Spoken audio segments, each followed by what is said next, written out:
그렇다면 전반적으로 크게 하락하고 있는 미국 증시, 미국 현지에서는 어떻게 보고 있을까요? 미국 증시 전문 유튜버 유산남님 연결해 들어보겠습니다. 유산남님 안녕하세요. 네, 오늘 장 어떻게 보고 계실까요?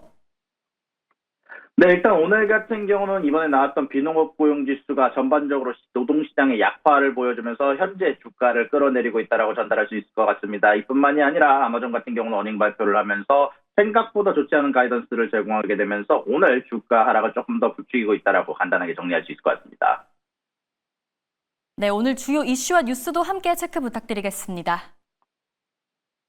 네, 일단 오늘 같은 경우는 미국의 노동 지표들이 많이 발표가 됐습니다. 비농업 고용 지수가 발표가 됐고요. 실업률도 이미 발표가 됐는데요. 조금 있으면 ISM 제조업 지수가 나오고 난 이후에는 아틀란타 연준에서 발표하는 GDP 나우 그리고 CFTC 투기적 순포 시점까지 발표가 되게 됩니다. 그런 가운데 안에서 현재 나온 비농업 부분에 대한 신규 일자리 지수와 그리고 실업률에 대한 지표를 조금 더 디테일하게 알아보도록 하겠습니다. 오늘 아침에 발표된 미국의 7월 고용 보고서가 시장에 큰 충격을 던졌는데요. 미 노동부에 따르면 7월 비농업 부분에 대한 신규 일자리는 7만 3천여 개 증가에 그쳤습니다. 이는 시장 전망이 쳤던 10만 4천여 개를 30%가량 밑도는 크게 밑도는 수치인데요. 이로써 5개월 만에 처음으로 고용지표가 예상치를 하회를 했고요. 실업률도 예상과 같은 4.2%로 소폭 상승을 했습니다. 하지만 여기에서 또 보여지는 지표뿐만이 아니라 우려스러운 부분은 구직 활동을 포기하는 사람들이 늘면서 노동시장 참가율이 2달 연속 하락했기 때문에 실업률이 예상과 같은 낮은 수치가 나왔다는 점인데요. 노동인구가 줄었음에도 불구하고 실업률이 소폭이나마 올랐다는 건 결국 고용시장에서 보이는 것보다 훨씬 더 냉각이 빠르게 진행되고 있다고 해석할 수 있을 것 같습니다. 이번 보고서에서 가장 시장이 주목한 부분은 지난 2달간의 고용 수치도 대규모 하향 수정됐다는 것입니다. 5월과 6월의 일자리 증가분이 무려 25만 8천여 개가 사라졌습니다.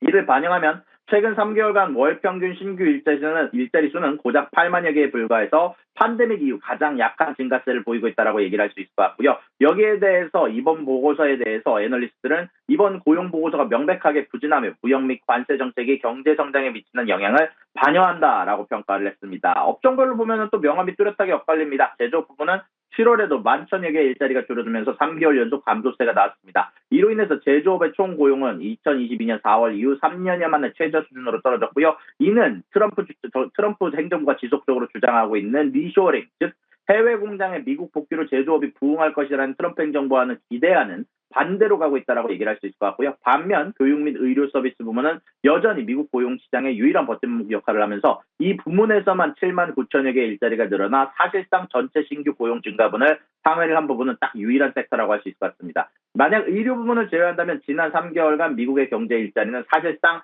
순 감소한 셈이라고 할 수 있을 것 같은데요. 이런 소식이 나오게 되면서 채권 금리가 급락하고 동시에 주식시장도 같이 하락하면서 금 가격은 오르며 달러 지수가 하락하고 있다고 정리할 수 있을 것 같습니다. 제 다음 소식입니다. 현재 기준으로 도널드 트럼프 대통령이 캐나다에 추가적인 관세를 부과했다는 소식이 전달이 됐습니다. 현재 미국과 무역 합의에 도달하지 못한 국가들에게 더 높은 관세를 부과하는 움직임이 관찰이 되고 있는데요. 미 행정부는 캐나다산 상품에 대한 관세율을 기존 25에서 35%로 10%가량 인상을 했습니다.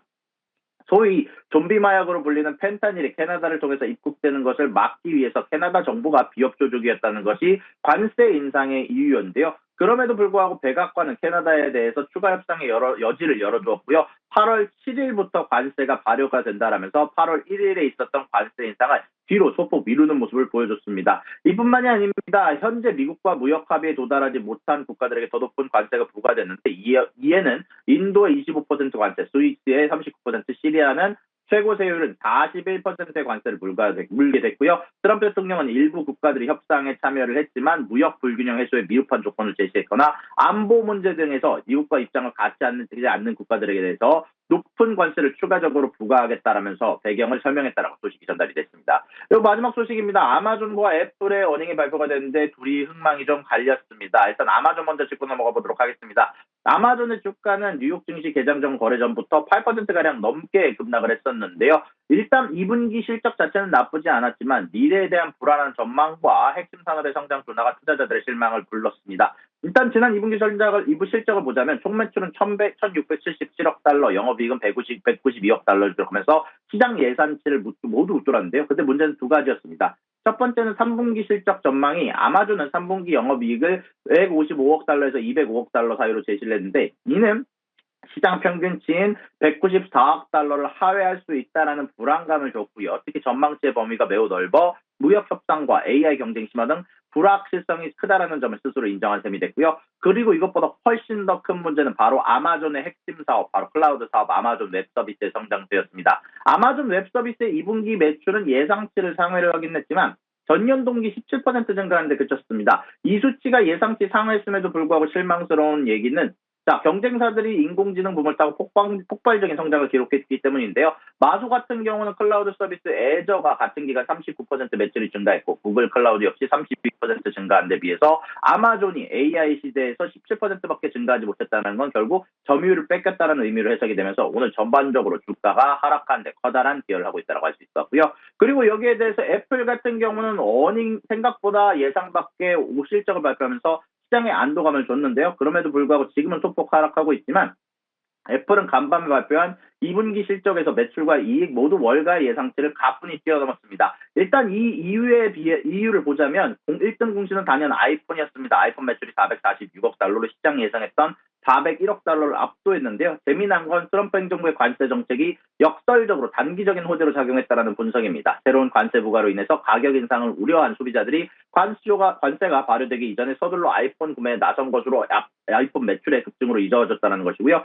고전하던 중국 시장에서도 매출이 154억 달러를 기록하면서 예상을 뛰어넘는 회복세를 보인 점도, 그리고 가이던스가 좋은 점도 실적에 기여를 했습니다. 다만 모든 부분이 좋았던 것은 아니고 아이패드 매출은 전년 대비 8.1% 감소하면서 예상치를 밑돌았고요. 그럼에도 불구하고 시장이 예상했던 것보다는 좋았다라는 의견들이 애널리스트들이 대부분에서 나오고 있습니다. 여기까지 미국에서 경제 유튜버 유산함이었습니다.